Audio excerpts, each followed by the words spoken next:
was. Right? I didn't grow up with my father in the home. So that was something that dawned to me, and I was saying, but why is that? Because when I was at school, I saw other students, their father or their mother would be there together, and I was like, why don't I see my father?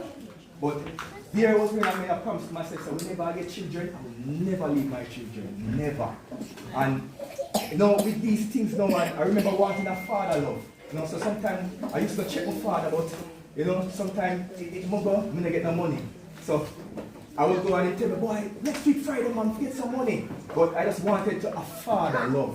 You understand? And my mother, I have to salute the women in Jamaica because, boy, they have done so much.